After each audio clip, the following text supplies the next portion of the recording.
সুস্থ হওয়ার জন্য 7টি ধাপ বা 7টি স্তর বা 7টি দিক আমাদেরকে জানতে হবে। এই 7টা জায়গায় আপনাকে ঠিক করতে হবে। 7টা জায়গা যদি আপনার ঠিক থাকে তাহলে আপনি পরিপূর্ণভাবে সুস্থ হতে পারবেন। ৩ নাম্বার যে সিস্টেমটা বলবো বা আল্ট্রা ওয়েলনেস এর যে ৩ নাম্বার ফর্মুলা সেটা হচ্ছে আমাদেরকে হজম এবং অন্ত্রের স্বাস্থ্য ভালো করতে হবে।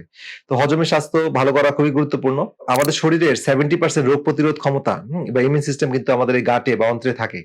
যদি আমাদের খাবারের মধ্যে ভুল থাকে বা আমরা ভুল খাদ্য খাই বা ঘন, ঘন অ্যান্টিবায়োটিক খাচ্ছি বা আমরা খুব স্ট্রেসে আক্রান্ত হচ্ছি, তাহলে আমাদের কি হয়? আমাদের পেটের মধ্যে যে উপকারী ব্যাকটেরিয়া আছে যেটা আমাদের এই ইমিউন সিস্টেম ভালো রাখার জন্য খুবই, খুবই গুরুত্বপূর্ণ ভূমিকা পালন করে। তারা ইমব্যালেন্স হয়ে যায়। তারা যদি ইমব্যালেন্স হয়ে যায়, আমার ইমিউন সিস্টেম ইমব্যালেন্স হয়ে যায়। আমার ইমিউন সিস্টেম ইমব্যালেন্স হয়ে গেলে আমি বিভিন্ন সমস্যায় জর্জরিত হয়ে পড়ি। তো এই ক্ষেত্রে আমাদের ভালো অ্যামাউন্টের প্রোবায়োটিক গ্রহণ করা উচিত।